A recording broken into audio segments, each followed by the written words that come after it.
Irmãos, Deus tem estado conosco. Ele não tem nos deixado só ou desamparados. Louvado seja Deus, que não só a trajetória do nosso dia a dia, em específico dentro da nossa vida cotidiana, mas em especial o Senhor tem falado ao nosso coração através desse momento de culto. E não será diferente agora na exposição da palavra. Abra sua Bíblia mais uma vez no Evangelho de Mateus, capítulo 9, nossa unidade textual. Vai ser do versículo 1 ao 8.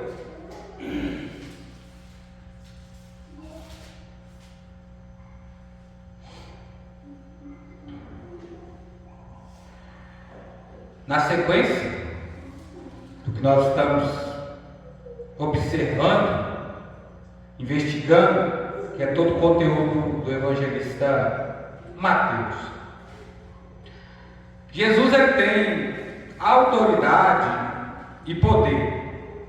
Temos visto isso para ensinar, para dar ordem à natureza, acalmar ventos e mar, e ela se estende sobre espíritos imundos. Jesus ele consegue libertar as pessoas que estão oprimidas por demônio.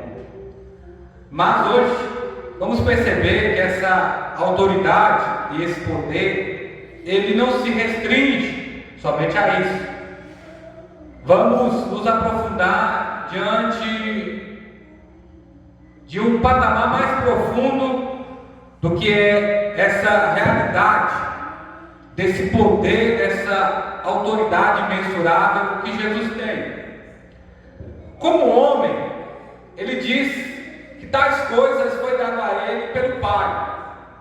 Lembrando que ambos são um, Jesus se materializou, se encarnou, se tornou alguém semelhante a mim e a você, se auto-esvaziando para assim poder cumprir a missão, que é o que está havendo.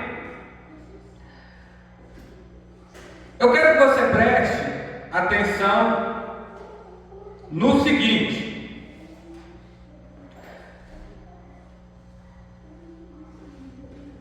imagine um policial, um guarda de trânsito. Por que ele consegue parar veículos que são maiores, mais fortes do que ele? Imagina caminhões, tratores, carros, motocicletas, porque ele tem autoridade. Ele tem autoridade, ele dispara, e aí os veículos, por quem estão sendo dirigidos ou pilotados, essas pessoas param. Mas se você for lá em termos de poder, de força, se essas pessoas não precassem o freio, automaticamente essa autoridade seria atropelada, não é isso? Como eu falei para vocês, nós temos que ter um pouco dessa ideia, compreender dentro das nossas limitações o que é esse poder, essa autoridade de Jesus. Ele tem tanto poder como também autoridade, ele tem ambos. Ele tem poder e ele tem autoridade. Tudo hoje contido na sua palavra. Lembrando que ele era a própria encarnação do Logos. As Escrituras nos expõem, falam a respeito desse assunto.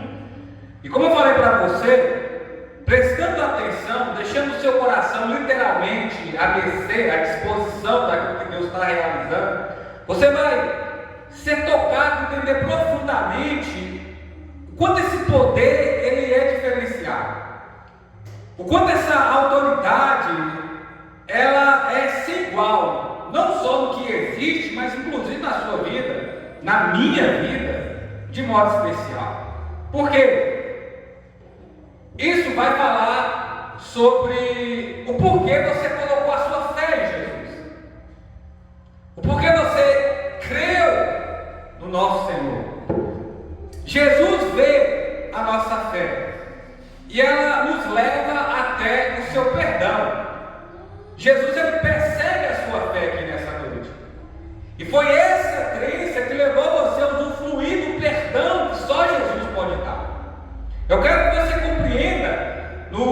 versículo 1 e 2, como eu aqui falei, do capítulo 9 do Evangelho de Mateus, o título da minha Bíblia, a cura de um paralítico.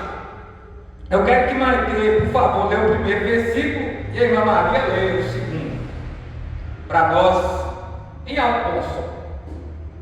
E entrando no barco, passou para que o outro lado chegou à sua cidade.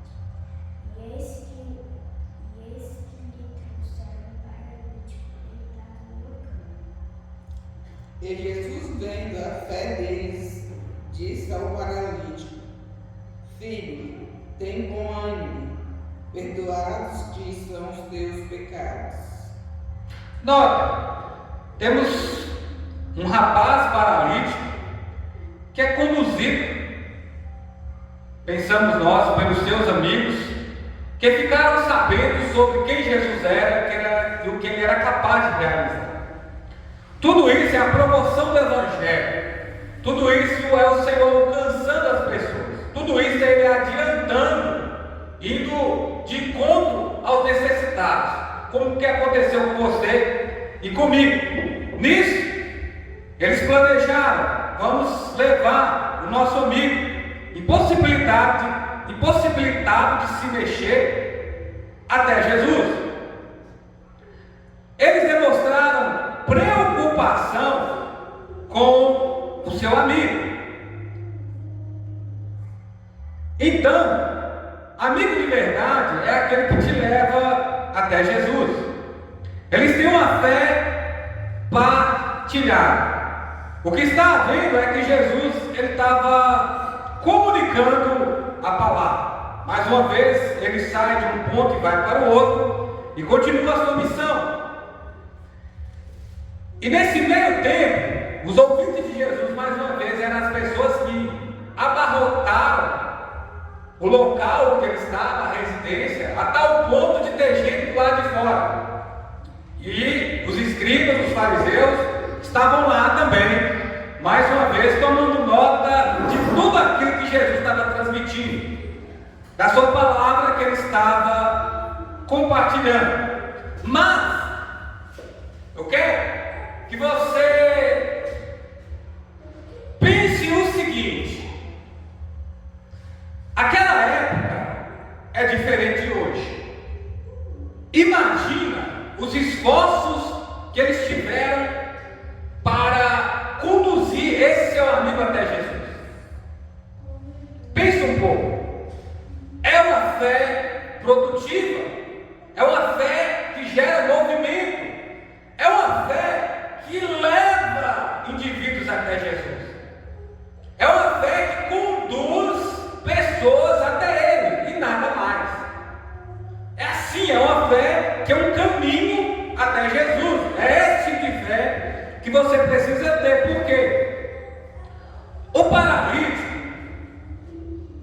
é provável que ele já era um rapaz, um adulto, então ele já tinha uma certa pesagem. Na época não se havia os benefícios que temos hoje: ambulância, veículos, Uber, táxis, entende? Alternativo, nem uma maca com rodinhas, algo mais profissional, algo mais confortável para deixar o paciente o mais à vontade possível. Aquela maca provavelmente era algo artesanal, feito à mão. Ou se não era o caso, mas naquela época as pessoas eram colocadas até num banho, e cada um de um lado ali levava essa pessoa. Eles deslocaram de um ponto a outro, levando essa pessoa. Eles acreditavam que Jesus poderia fazer alguma coisa, e é evidente que o que aqui nós lemos é que Jesus viu a fé de ambos. Esses amigos, essas quatro pessoas, mas o paralítico. Irmãos, que mover espiritual, que ação extraordinária, que exemplo a ser seguido. Sabendo a pessoa que necessita estar com Jesus, E você usa daquilo que está ao seu alcance, você se empenha, você coloca força, você trabalha em prol desse encontro. Você é o instrumento nas mãos do Senhor para levar essa vida até Jesus. Pensa por esse prisma. Imagina por esse ângulo. Que satisfação. Por quê? A questão é, imagina comigo, onde o Evangelho está sendo pregado. Cria essa situação. Imagina que Jesus está em um local ensinando, ele está falando sobre as coisas do reino, ele está apresentando a Deus, ele está falando sobre o que nós devemos fazer para ter acesso ao Senhor. Nesse tempo, agora, contemporâneo, no seu momento de vida, imagina um lugar, imagina um local. Pastor, é aqui. Não é possível. Você não imaginou aqui. Não tem cabimento. Você não pensou aqui na congregação Batista Manápolis. Por quê? O nosso intuito é fato. A nossa intenção é apresentar Jesus através das Escrituras e nada mais. Então, imagina que você conhece alguém que está perdido diante dos vendavais da vida, das propostas de fé, sem essa particularidade da eternidade, essa fé precisa, essa fé verdadeira, essa fé pura, essa fé que as Escrituras diz que temos que ter, e essa vida está em prol desse objetivo e você sabe. Não, vai falar sobre Jesus no culto domingo à noite. Vou te levar lá, já imaginou isso? Já pensou? Vai falar sobre Jesus como aconteceu no domingo da manhã. Eu vou passar lá e vou te buscar. Oh, mas eu estou com um problema na perna, machuquei. Não, eu vou colocar você na garupa da minha bicicleta. Ah, moço, mas eu tive um problema nas duas pernas. Não, se eu não arrumar um veículo, facilidade, não, eu vou te levar nas costas, mas nós vamos ouvir sobre Jesus. É o que eles fizeram. Uma fé conjunta. Uma fé que agradou a Jesus. Irmãos, ao avaliarmos a Bíblia, tem essa questão, essa fé agradável a Jesus. Ele fala sobre características da fé. Como nós estamos nos comportando diante dela. Que sim, pode ser a avaliação da sua fé. Que pode ser como Jesus tem visto quando você crê nele, que é o reflexo da sua fidelidade. Como eu falei para você, usando de ilustração, temos momentos que Jesus fala, homens de pequena fé, não é? Fé tímida, fé ressabiada. Há momentos que Jesus diz, eu não vi fé como essa em toda Israel. Ele fala de um momento assim, de um tipo de proporção de fé que ele não viu em mais ninguém. Irmãos, eu penso que o autor não foi exagerado ao dizer isso. Ele não está sendo sensacionalista ao tal ponto de imaginar assim, não.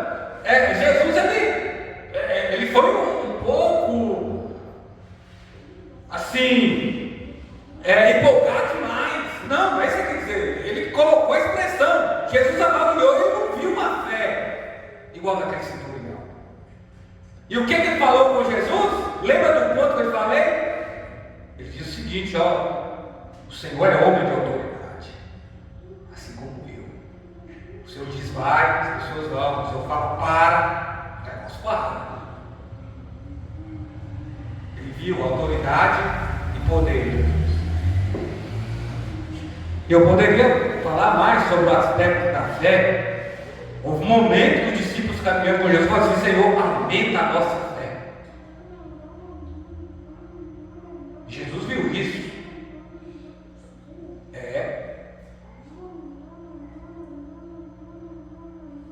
Provável. Isso pode acontecer. Irmãos, para alguém se preocupar com o outro dentro dessa dimensão, imaginar o seguinte: nós vamos levar o nosso amigo até Jesus, isso não é uma fé qualquer, isso é uma fé simplória, isso não é uma fé popular, não é. É uma fé que Jesus espera de você e de mim, uma fé que movimenta. Por que eu estou falando isso com você? No Evangelho de Marcos, no versículo 4 e 5, vai dizer que eles percebendo que eles não tinham acesso a Jesus pela porta, coisa que aqui temos, eles imaginaram o seguinte: vamos voltar depois, nós chegamos mais cedo, nós explicamos para o nosso amigo aqui, e nós ficamos mais próximos de Jesus.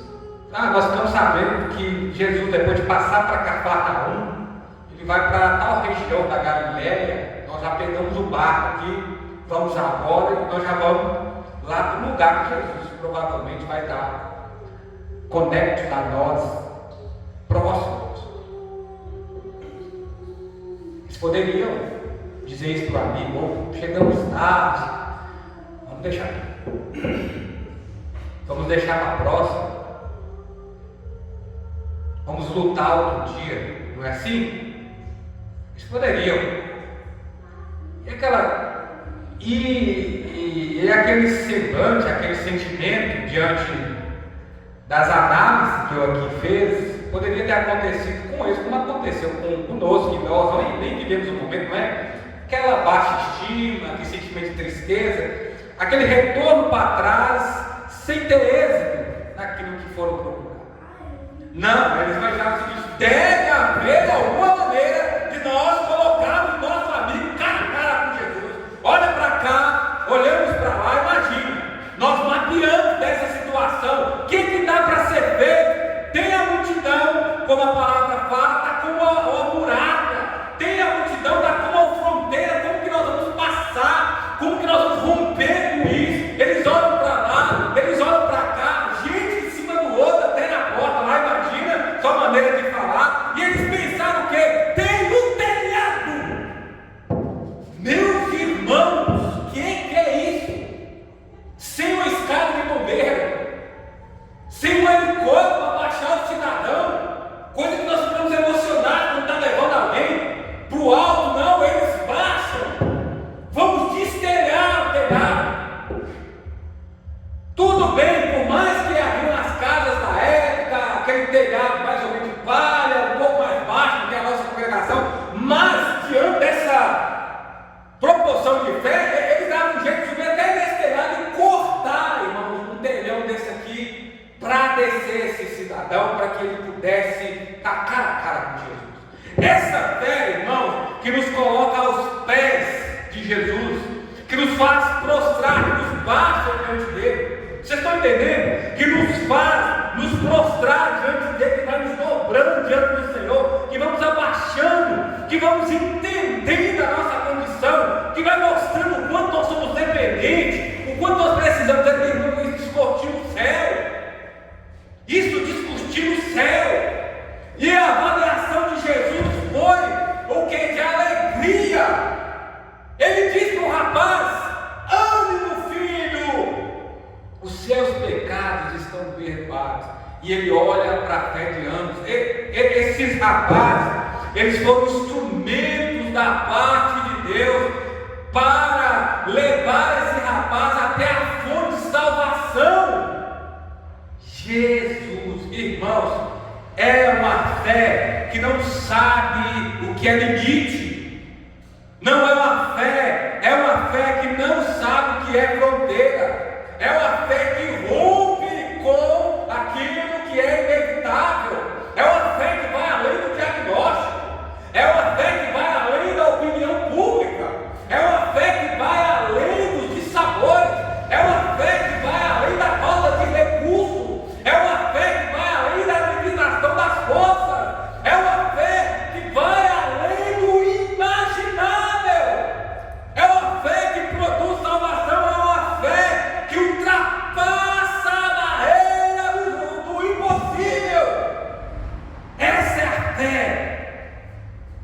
Jesus está dentro do seu coração. A fé verdadeira, irmãos, ela é animadora, porque nos leva a ter acesso ao perdão de Jesus. Nada é mais confortável do que isso.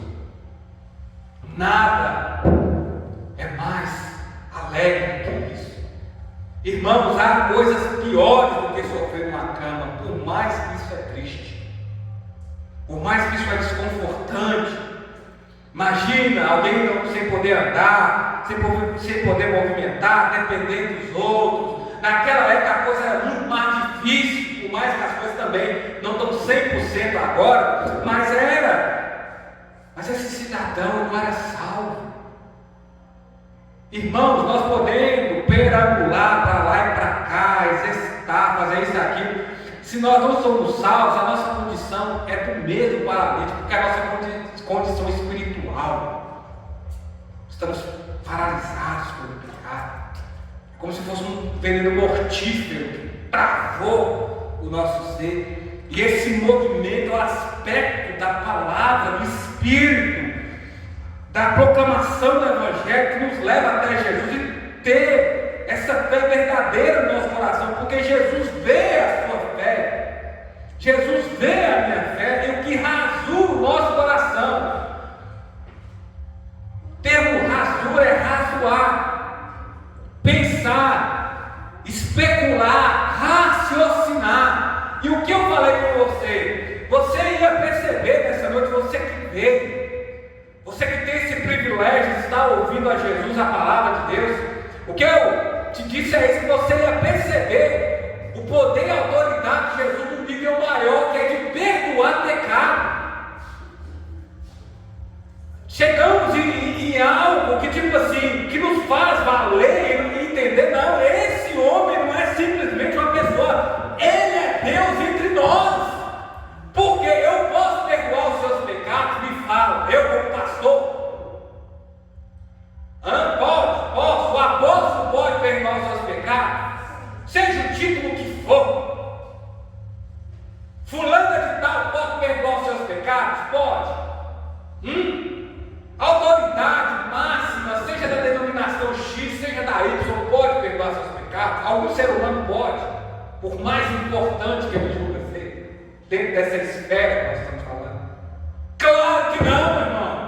Claro que não, irmã. Somente Deus pode perdoar pecados. E é interessante que Jesus não fala assim: ó, você está perdoado no nome de Yahweh, você está perdoado no nome do grande eu sou, no Deus do exército, dos exércitos, no Criador de todas as coisas, Elohim, Sabaoth. Não é assim que ele fala. Ele está dizendo: eu te perdoo. Está falando dele na primeira pessoa. Ou seja, no termo de avaliação, Jesus está dizendo: eu sou igual a Deus. Para nós que cremos, sim, Ele é o Deus que se manifesta no Filho, o Deus Espírito que está conosco da mesma natureza, a palavra viva que se encarna, o Deus Pai que se manifestou na pessoa do Filho. Versículos do 3 ao 7, irmãos, na sequência do texto, as Escrituras continuam nos pontos seguintes: mas alguns escribas diziam consigo: isso é blasfêmia. Jesus, porém, conhecendo os pensamentos, disse: por que cogitais o mal no vosso coração? Qual é mais fácil dizer? Então, os pecados estão perdoados? Ou dizer: levante e ande? Para que saibais que o Filho do Homem tem sobre a terra autoridade para perdoar pecados, disse então ao paralítico: levanta, toma teu leito, vai para a tua casa. Ele levantou-se e partiu para a sua casa. E sempre dentro daquela avaliativa, imediatamente, não foi um processo, não levou um tempo. Jesus simplesmente falou: levanta e anda, e o paralítico foi curado. Uma palavra. Estamos falando do Deus da providência. Nós estamos falando do Senhor que quer te salvar, mas nós estamos falando daquele que basta ele falar e as coisas contribuem para aquilo que ele diz. Como eu falei para você, ele perdoa pecado. E para não bastar, o que aconteceu aqui no que nós lemos? Ele foi capaz de ler o coração dos religiosos. Como ele sonda o meu e o seu espírito nessa hora, nada está escondido diante dele. Nada está oculto, tudo está claro, patente diante daquele que é onisciente e que é Jesus. Ele lê o pensamento dessas pessoas. Fala para mim, quem consegue ler o pensamento da outra pessoa? Fala para mim, por mais que falamos, nossa, você leu meus pensamentos, é isso que eu estava pensando, mas é só uma forma de dizer. Que a pessoa conseguiu estar dentro de uma linha de raciocínio, de algum tipo de... Não, mas Jesus literalmente leu. Isso aqui não é uma figura de linguagem. Isso aqui não é uma metáfora. Não é uma alegoria. Ele leu. Ele falou assim, o que é mais fácil? Eu dizer para ele, levanta e anda, ou dizer os seus pecados estão perdoados? Para mim é a mesma coisa. Para mim é a mesma coisa, tanto perdoar os pecados dele, como também curá-lo. Eu tenho poder sobre ambas as coisas. E para que vocês saibam que o Filho do Homem, qualificação tal, que ele diz lá no livro de Daniel, capítulo 7, versículo 13, quer dizer, o Filho do Todo-Poderoso, Deus encarnado, tem poder sobre qualquer coisa. Eu vou dizer para ele agora, levanta e anda. Irmão, nós estamos falando desse mesmo Jesus. Nós estamos falando desse mesmo Senhor. O tempo mudou, mas não o seu poder e a autoridade. A fé de muitos tem mudado, mas não a fé daqueles que creem no Senhor. Por quê? Preste bem atenção. Jesus, ele é o credor. Nós estamos devendo uma dívida impagável diante do Senhor. Não há como pagar e não há como escapar da consequência dessa dívida. Eles razoavam entre si, eles raciocinavam, e eles começaram a dizer entre si: isso é blasfêmia. Como alguém, como a mim e você, perdoa pecados se não há Deus? E Jesus perdoou os pecados dele, e Jesus também o curou. Isso é, Jesus é o pagamento dos nossos pecados. É a única maneira, mesmo que nós fizéssemos tudo, como o apóstolo Paulo, ele elevou na sua poesia, na sua carta escrita aos Coríntios, capítulo 13, se nós fizéssemos coisas extraordinárias, se nós não recebêssemos esse amor, essa justiça que foi feita em Cristo, irmãos, seríamos condenados, estaríamos com uma dívida que nos levaria ao sofrimento eterno, por causa dos nossos pecados. Jesus é quem pode condenar e quem pode perdoar, porque a lei não tem poder sobre ele, ele não pecou.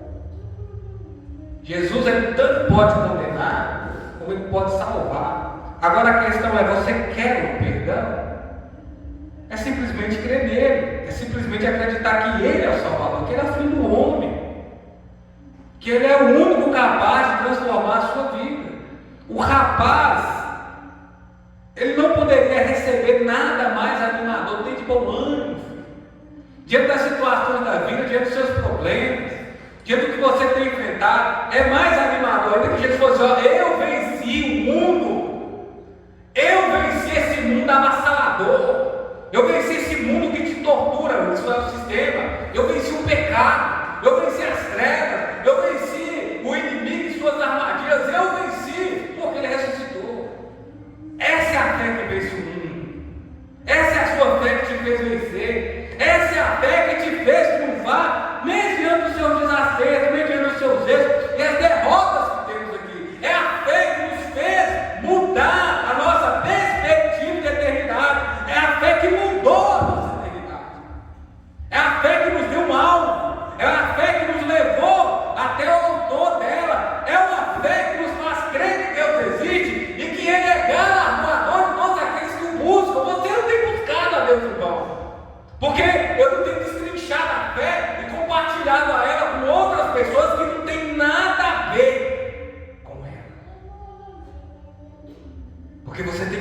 que Deus existe. E Ele nos favorece não é porque nós não merecemos, é porque é graça. Porque é graça, porque é graça e porque é graça.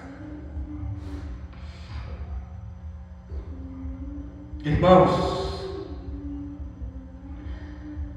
seus pais não podem quitar essa dívida. Nem seus filhos, nem seus netos, por mais que eles venham fazer a diferença nesse mundo, governo nenhum pode fazer isso. Nem aqueles que acreditam que são divinos, nem aqueles que outrora estudavam a lei, estando assim num aspecto de arrogância, dizendo, não, agora é a lei que ele estuda. Não, maneira de ilustrar, eles não podem nos salvar. Religião nenhuma pode salvar. O cristianismo não pode salvar, é o autor dele que é Jesus que te salva. A igreja não te salva, seja com 5 pessoas, seja com 10, seja com 1000, seja com 100.000, ninguém pode salvar, somente Jesus. E ele deixou isso bem claro, aqui e agora. Ele mostrou um patamar novo da autoridade que ele tem. Primeiro, pegou o pecado. Segundo, conseguiu ler mente e coração. Ele sabe se você crê nele ou não. Ele sabe das suas dúvidas ou não. Somente Jesus pode te salvar. Somente Jesus pode transformar a sua vida. Só Jesus pode te ajudar. Ninguém mais. Porque Ele é Deus e é Ele que perdoa pecados. Irmãos, esse rapaz, ele era mais um com as suas necessidades. E como que Jesus faz algo extraordinário na vida dele? Ânimo, filho. Ânimo, filho. Ânimo, filho. Ânimo, filho. Ânimo, filho. Ele foi salvo. Ele recebeu muito mais do que a cura física. Ele foi como uma mulher do fluxo de sangue, anônima. E Jesus fala, filha, vai em paz, a tua fé te salvou. Se você não sair daqui em paz e saber que seu coração foi regenerado, você continua em conflito com Deus. Você continua em guerra com Deus. Você continua em desobediência com Deus. Deus já levantou a bandeira de paz, é Jesus. O ministério é da reconciliação. Mas eu sei que Deus quer reconciliar. Mas se você não quiser, não tem acordo. Não tem. Não tem o sangue de Cristo, entendeu? Comprando a sua dívida. Porque você não quer o acordo, você não quer a aliança do Calvário. Então há necessidade de entender que Deus quer reconciliar comigo, com você, mas também entender, não, eu quero essa reconciliação. Eu quero abandonar os meus pecados. Eu quero reconhecer a Jesus como essa autoridade máxima. Eu quero tê-lo como meu único suficiente Senhor e Salvador. Eu quero obedecer. Eu quero me arrepender. Jesus, ele vê a nossa fé e ela tem que nos levar a temer a Deus. Pessoa salva, irmãos, ela finaliza assim, nesses 3 pontos aqui da nossa pregação. É uma fé que nos leva a ter acesso ao perdão de Jesus. Ela nos leva a saber que Jesus sabe o que rasou o nosso coração. Ela nos leva a temer a Deus, que é o versículo 8. Vendo isso, a multidão possuída de temor glorificavam a Deus, que dera autoridade aos homens. Quer dizer, para verem isso. Então, meus irmãos, esse poder e autoridade de Jesus, mas ninguém tem, estava sendo expresso, estava sendo apresentado, estava transformando vidas. Isso realmente nos dá acesso à felicidade. É isso que nos leva a ver a glória de Deus, e é pela fé. As Escrituras expõem o Filho, que é o que está vendo. Você está sabendo quem Jesus é. Ele é o Filho do homem. Ele é Deus conosco. Ele é o temível Senhor junto ao seu povo. Ele curou o rapaz, e diante daquilo que houve, eles glorificaram a Deus. E é interessante que eu quero que você também guarde não é simplesmente, irmãos, falácia, frases para deixar você feliz aqui no ambiente. Você vai agora sair diferente da maneira que você entrou. Não, se você tem fé, de fato, a sua vida não é a mesma, não é simplesmente mais um culto, não é mais um louvor, você vê a glória de Deus, porque é o mesmo. E você é feliz porque você está no tempo que você vive pela fé. E onde eu quero chegar? O rapaz que foi levado, conduzido pelas mãos dos outros, ele volta para casa com as próprias sentimentos de liberdade, coisa que só Jesus pode fazer, glorificando a Deus. Ele falou: leva a sua cama e vai. Quando as pessoas começassem a perceber a cama ali com ele, seja nas costas dele, falou: mas não é o paralítico que houve, curou quem foi? Jesus de Nazaré. Assim é a nossa vida, irmãos. Talvez vamos no estado de humilhação, precisando mesmo. Entendemos assim: eu não tenho que ser humilde. Fulano e Beltrano estão me ajudando, estão orando comigo, eles estão me ajudando, eles estão falando da palavra. Eu estou fraco, eu estou falho, estou assim, a um nível de exemplo, eu estou como esse paralítico, eu estou sem poder mexer o meu corpo, porque eu estou paralisado, de tanta fraqueza, disso e aquilo. A minha situação é esse incômodo espiritual, essa paralisia espiritual, mas aí a presença de Jesus é grande. Quando o Espírito vem, quando o Espírito age, dá liberdade para ele ter. O que há, irmão? Nós vemos o mesmo Jesus que foi ontem, no passado, que é agora e que vai ser para todos sempre, agindo. E aí você imagina: não, agora eu sou livre para glorificar a Deus, para temer ao Senhor. Porque quem não é, irmãos, é insensato. Pessoa que não sabe do cabimento óbvio quem é Deus. Porque, como eu falei para você, esse nome, que é a autoridade que temos mediante a Escritura, o poder do Espírito, foi dado a Deus acima de qualquer outro, elevado acima de tudo e todos, para que toda língua confesse, para que todo joelho se dobre. Cedo ou tarde isso vai acontecer, dizendo que Jesus Cristo é o Senhor e para nós também o Salvador, porque Ele venceu a cruz, Ele tomou sobre si as nossas dores e transgressões. A paz que você sente diante da reconciliação, mas o castigo foi sobre Ele, para que o seu coração fosse sarado, quem sabe também o seu físico. Jesus foi flagelado, Jesus foi ferido. Ele carregou sobre ele a nossa dívida. Cada cura dessa, cada pecado, cada coisa, cada realização que ele fez, melhor dizendo, foi para cumprir o que Isaías falou. Ele tomou sobre ele as nossas dores, ele carregou sobre si os nossos pecados, e foi na via dolorosa da cruz, humilhado de todas as maneiras que você pode imaginar, por sua causa e por mim, tomando o nosso lugar, levando a nossa dívida. Mas o castigo que era contra mim, que era contra você, a célula, a nota, Jesus aniquilou lá na cruz. Lá na cruz. Não tem esperança maior do que essa. Jesus pagou a dívida para o próprio Deus, tomando o cálice da ira do Senhor, sendo esmagado no meio do seu lugar. Ele levou sobre ele os meus e os seus pecados. Glória a Deus. Como aqui o texto falou, glória a Deus. Temos motivo de sobra para temer a Deus, para glorificar o Senhor. E a nossa caminhada, irmãos, tem sido uma caminhada de fé. Para você que foi justificado no sangue do Cordeiro, você entende perfeitamente.